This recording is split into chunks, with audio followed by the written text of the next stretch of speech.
संध्या एक गरीब औरत थी, लेकिन वो हमेशा अमीरी के सपने देखती थी।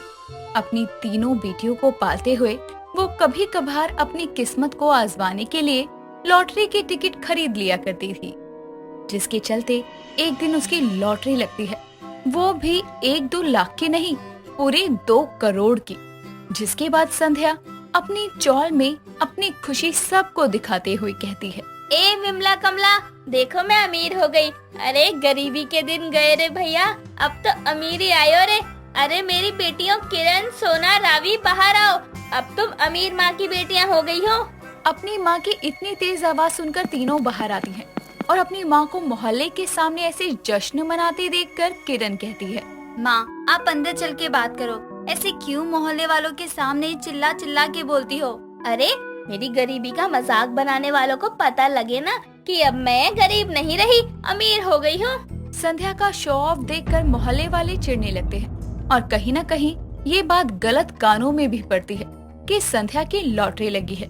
जिस दिन उसको लॉटरी के पैसे मिलते हैं, उस दिन संध्या के घर रात को चोरी हो जाती है। चोर सफाई से संध्या की अलमारी खोलकर सारे पैसे लेकर निकल लेते हैं और सुबह अपनी अलमारी का ताला टूटा देखकर संध्या चिल्लाती हुई कहती है, हाय राम, चोरी हो गई, मेरा सारा पैसा चोर ले गया। हाय राम, क्या करूं? मनहूस लोगों ने नजर लगा के मेरा पैसा चुरवा दिया रे। भगवान उन चोरों और नजर लगाने वालों को कभी सुखी नहीं रखेगा। आग लगेगी उनकी खुशियों में। माँ बस करो, लॉटरी का पैसा था वैसे भी, हमारा खुद का कमाया नहीं जो आप इतना दुख जता रही हो। हाँ माँ, दीदी सही कह रही है। मुझे तो वैसे ही अजीब सा लगता है, बिना मेहनत का पैसा खर्च करना। और आप चिंता क्यों करती हैं?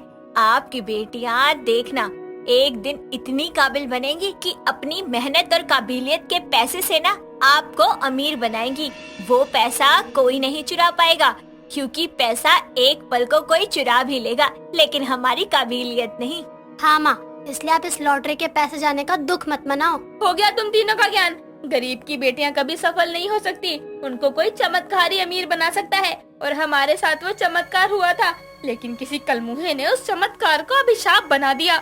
संध्या के घर से आने वाली आवाजें सुनकर पड़ोसियों के कान खुल जाते हैं और उनको भी पता चलता है कि संध्या के पैसे चोरी हो गए हैं, जिसके चलते बाहर दरवाजे पर खड़ी संध्या की पड़ोसन कमला कहती है, अरे विमला बहन, वो कहते हैं ना, अगर किसी के पास कुछ ज्यादा आ जाए तो उसका घमंड नहीं करना चाहिए। अब बताओ, मोहल्ले में खुद चीख चीख के लॉटरी की बात बताई, चोरी तो हो रही थी।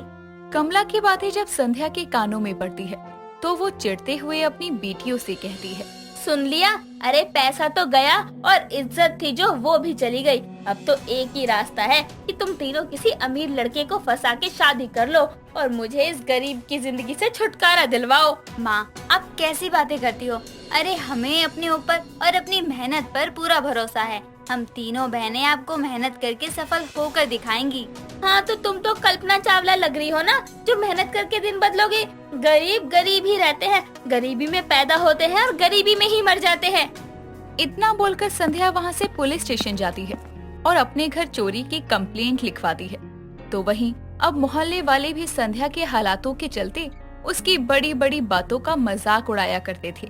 लेकिन सबसे अलग संध्या की तीनों बेटियां अपनी पढ़ाई में लगी रहती थी, जिसके चलते एक शाम रावी अपनी पढ़ाई के लिए कुछ पैसे मांगते हुए अपनी माँ से कहती है, मुझे 1000 रुपए की जरूरत है। इतने समय से मैं जिस एग्जाम की तैयारी कर रही थी, उस एग्जाम का फॉर्म निकला है, तो रजिस्ट्रेशन फीस 1000 रुपए है, दे दो। तुम तीनों बहनों ने मुझे क्या बड़े खानदान की विधवा बहू समझ रखा है क्या? अरे इतने पैसे होते तो एक लॉटरी की टिकट और खरीद लेती, यूँ गरीबी में जिंदगी ना गुजारती। माँ कब तक किस्मत से पैसा आने का इंतजार करोगी? आपकी गरीब बेटियाँ अपनी मेहनत करके कुछ हासिल करना चाहती हैं, तो उन्हें सपोर्ट करो ना। देख रावी, मेरे पास पैसे नहीं है, इसलिए जा यहाँ से।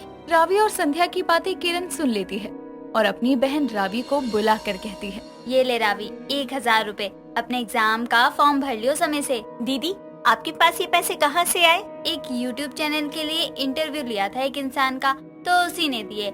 अभी किसी अच्छे न्यूज चैनल पर नौकरी नहीं लगती, तब तक तो ऐसे कुछ न कुछ करके पैसे जोड़ने ही पड़ेंगे ना। देखना दीदी, हम तीनों गरीब बहनों की मेहनत रंग लाएगी। बस हमें मेहनत करना नहीं छोड़ना। किरण और रावी और सोना अपनी मेहनत करना नहीं छोड़ती, भले ही उनकी माँ उन्हें सपोर्ट करे या ना करे। और उनकी मेहनत एक दिन रंग लाती है।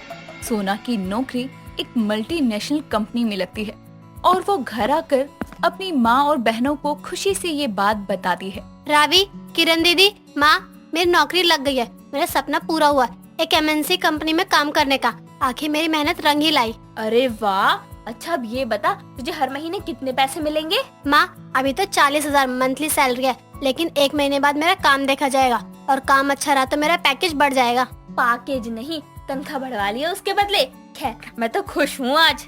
हाँ माँ, हम सब खुश हैं। अब बस मेरी, रावी और मैं, हम दोनों की मेहनत का मूल्य भी मिल जाएगा हमें। अरे तुम दोनों के लिए अच्छे बड़े घर का रिश्ता देख दूं। पैसे वाले घरों में आजकल गरीब लड़कियों की ज्यादा जरूरत होती है। तुम ऐसे घर में जाओगी तो राज करोगी।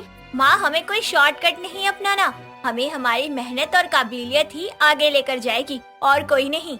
सोना की नौकरी लग गई थी और रावी अपने एग्जाम दे चुकी थी। ऐसे ही एक दिन जब रावी और किरण घर में बैठी खाना खा रही थी तो किरण के फोन पर एक कॉल आता है, जिसे सुनकर किरण उछलते हुए कहती है, रावी रावी रावी, तेरी बहन को जॉब मिल गई, वो भी आज के सबसे बड़े न्यूज चैनल पर। कल तक न्यूज चैनल से फोन आया था। उन्होंने कहा कि उन्होंने मेरा एक इंटरव्यू किसी यूट्यूब चैनल पर देखा। उनको मेरा बात करने का तरीका इतना पसंद आया। मेरी क्वालिफिकेशन जानने के बाद उन्होंने सीधा मुझे एक न्यूज एंकर की जॉब दे दी। वाह दीदी, आपने तो सीधा 9 बॉल पर 6 मार दिया। ना रिपोर्टर, ना एडिटर, सीधा एंकर। अब तो आप टीवी पर आओगी। वाह दीदी, I am so happy for you. Sandhya अपनी बेटी किरण के बारे में सुनकर बहुत खुश थी और आखिरकार उसे ये समझ आता है कि उसकी सोच कितनी गलत थी कि गरीब की बेटियां गरीब ही रहेंगी और कभी सफलता नहीं पा पाएंगी, जिसके चलते वो किरण से कहती है, किरण बेटा, मुझे माफ कर दे। मैंने तुझे क्या, अपनी तीनों बेटियों को अपनी ही तरह शॉर्टकट अपनाना ही सिखाया। बावजूद इसके तुम तीनों ने मेरी राह ना पकड़कर अपनी मेहनत को अपना हथियार बनाया। मुझे गर्व है मेरी बच्चियों तुम पर। आज मैं गर्व से कह सकती हूँ, कोई किस्मत का खेल नहीं, मेरी बेटियों की मेहनत ने उन्हें सफल बनाया है। हाँ माँ, यही तो हम कहना चाहते हैं कि मेहनत से मिली सफलता का अलग ही रौब होता है और उस रौब को कोई हमसे चुरा नहीं सकता। अभी मेरा रिजल्ट आना बाकी है, बस मैं लटक न जाऊं, वरना मेरी दोनों सफल बहनों के बीच में मैं कैसी लगूंगी। ऐसा नहीं होगा मेरी बच्ची। मैंने तेरी मदद नहीं की, लेकिन तूने फिर भी हार नहीं मानी और दिन रात पढ़ाई की। अब मेहनत कोई लक नहीं होती कि चलेगी या नहीं, मेहनत हमेशा अपना मूल्य चुकाती है। रावी और किरण की जॉब के चलते संध्या अपनी चौल वाला घर छोड़ देती है और एक अच्छे से मोहल्ले में आकर शिफ्ट होती है। और फिर एक हफ्ते बाद रावी के एग्जाम का रिजल्ट आता है और उसने भी एग्जाम में टॉप किया था, जिसके कारण उसका इंटरव्यू लेने न्यूज चैनल वाले आते हैं, जहां किरण भी अपनी बहन का इंटरव्यू लेने अपने चैनल की तरफ से आती है और रावी से सवाल करते हुए कहती है, रावी जी, आपने इतने लोगों को पीछे छोड़ इस एग्जाम में टॉप किया। आपकी मेहनत के पीछे की कहानी हमारे दर्शकों से साझा करें। मेरी मेहनत अकेली की मेहनत नहीं है, मैं एक गरीब माँ की बेटी हूँ और मेरे साथ मेरी 2 बहनें और हैं, जिन्होंने मुझे हर कदम पर सपोर्ट किया और आज यहाँ तक पहुँचना उनका यकीन और मेरी मेहनत है। गरीब बेटियां भी मेहनत करके सफलता को छू सकती हैं और इसका उदाहरण मैं और मेरी बहनें हैं। Thank you Kiran the, thank you सोना दी एंड थैंक यू माँ। आप तीनों का सपोर्ट ही मुझे यहाँ इस मुकाम पर ले आया है। रावी के इंटरव्यू के बाद संध्या की आंखों के आंसू नहीं रुकते। जिस माँ ने अपनी गरीब बेटियों को गरीबी में रहना सिखाया, उसकी उन्हीं बेटियों ने अपनी माँ को मेहनत की अमीरी दिखा दी और इस तरह गरीब बेटियों की सफलता ने कई लोगों को मेहनत करने के लिए प्रेरित किया।